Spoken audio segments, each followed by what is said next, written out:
In 1595, a man walked into the throne room of the Ottoman Empire.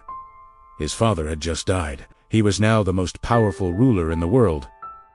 His first command as Sultan was simple and horrifying. He ordered the execution of 19 of his own brothers. All of them in a single night. The palace guards carried out the order without hesitation. By dawn, 19 young princes lay dead, strangled with silk cords, their bodies buried before sunrise. But here's what makes this story even more shocking. Mehmed III wasn't a monster.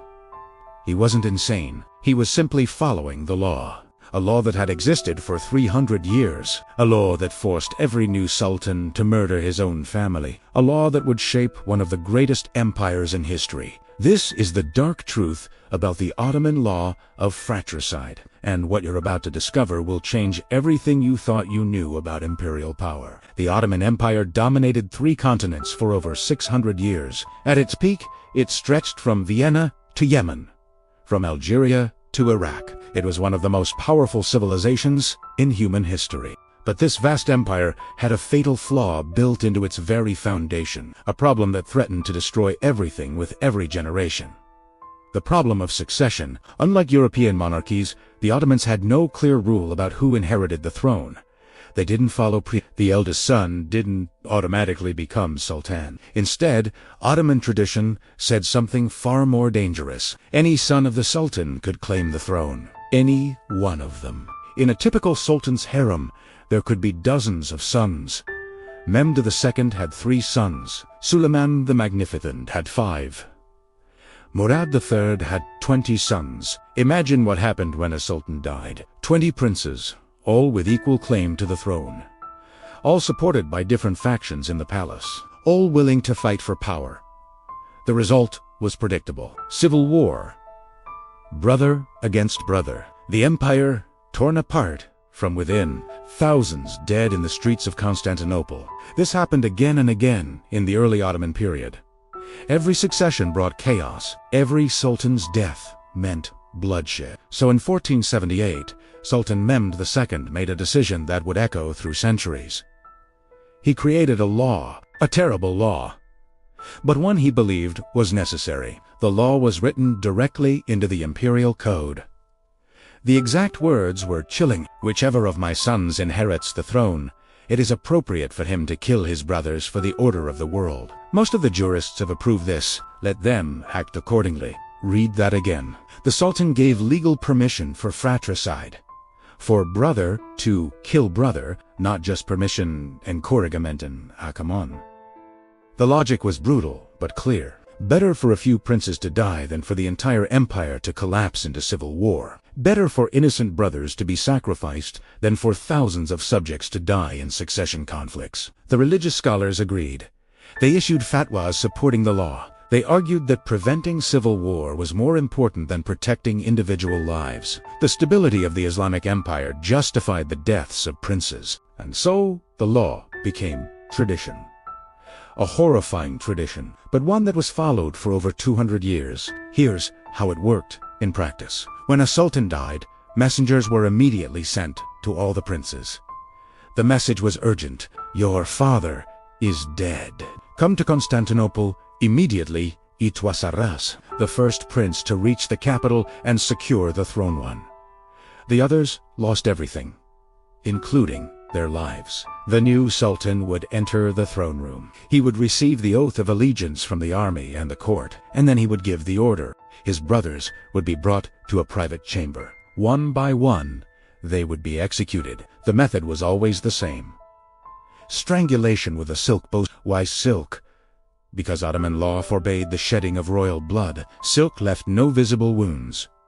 It was considered a more honorable death for princes, a cold comfort for those being murdered. The bodies were buried quickly, usually before dawn, often in unmarked graves. The new sultan wanted no shrines, no martyrs, no rallying points for future rebellions. Let's look at specific examples, because the numbers are staggering, and each case reveals something different about this brutal system. Sultan Bayezid II came to power in 1481. He killed his brother Sem, but Sem's story didn't end there. Before his death, Sem fled to Europe and became a pawn in Mediterranean politics. His existence threatened Bayezid's rule for years. This case proved why the law seemed necessary to Ottoman rulers. A surviving brother was always a threat, always a potential rebel, always a tool for foreign enemies. Sultan Selim I, known as Selim the Grim, took the throne in 1512. He killed all 5 of his brothers. He also killed his own nephews, 7 young boys strangled to eliminate any rival claimants. But the most extreme case came in 1595. The case we started with, Sultan Mehmed III. Mehmed was 29 years old when his father, Murad III, died. Mehmed had 19 brothers. The youngest was just 11 years old. The oldest was 25. Mehmed knew what he had to do. According to palace records, he wept as he gave the order, but he gave it nonetheless.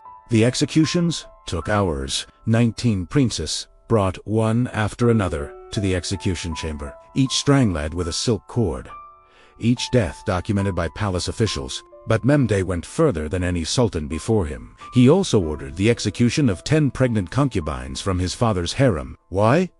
Because any of them might be carrying a male child. A potential rival. The night of January 27, 1595, became known as the darkest night in Ottoman history. 29 people executed, all members of the royal family, all killed to secure one man's throne. The people of Constantinople were horrified. Even though they knew the law, the scale of the massacre shocked them. Mehmed became deeply unpopular. His reign was troubled from the start. Here's a question worth considering. Did the law actually work? Did it prevent civil wars and bring stability? The answer is complicated. In some ways, yes. After the law was established, the Ottoman Empire experienced fewer succession crises. The transfer of power became more predictable, if more brutal. But the law created new problems. It bred paranoia throughout the royal family.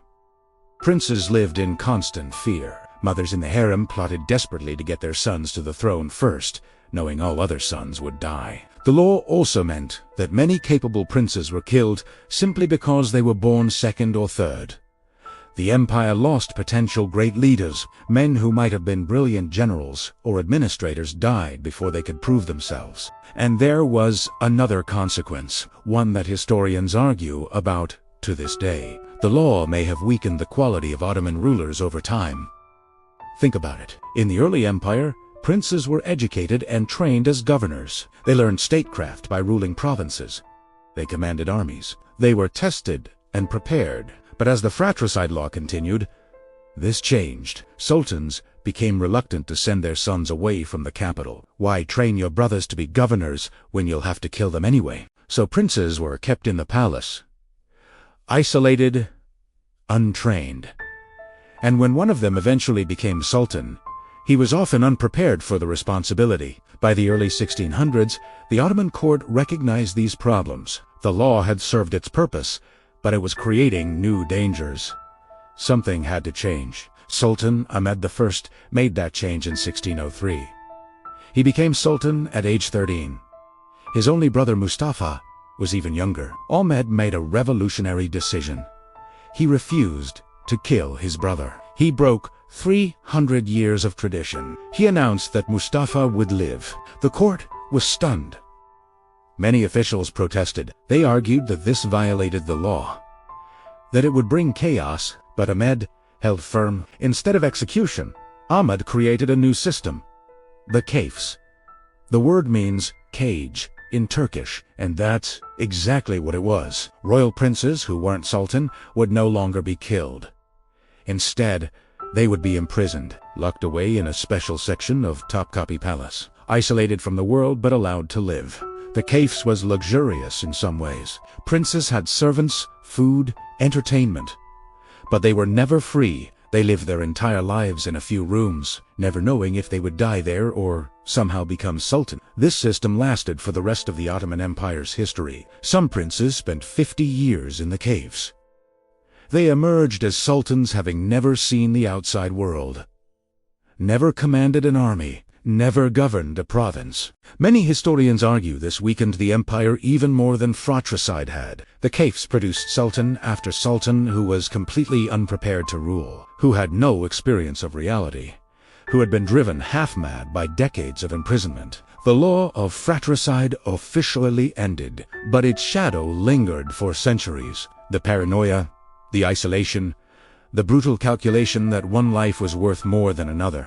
All of this remained embedded in Ottoman culture. Looking back now, we can see the terrible logic that created this law. In an empire without clear succession rules, civil war was a real threat. The Ottomans had seen what happened to other dynasties torn apart by succession conflicts, but the solution they chose came at an enormous cost. Hundreds of princes murdered, thousands of lives disrupted, an entire culture shaped by fratricide and fear. The law of fratricide reveals something profound about power, about the terrible choices rulers make in the name of stability, about how systems designed to solve one problem can create many others. Mehmed III's 19 brothers died in one night, but the consequences of that night, and of the law that ordered it, echoed through 2 more centuries of Ottoman history. The next time you hear about the magnificence of the Ottoman Empire, remember this darker truth.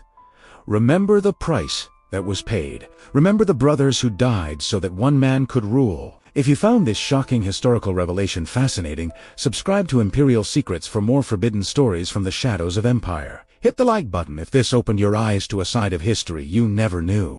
Next time, we'll explore Kafes Sultan, the woman who became so powerful she ordered the execution of her own son. Another dark chapter in Ottoman history that will leave you speechless.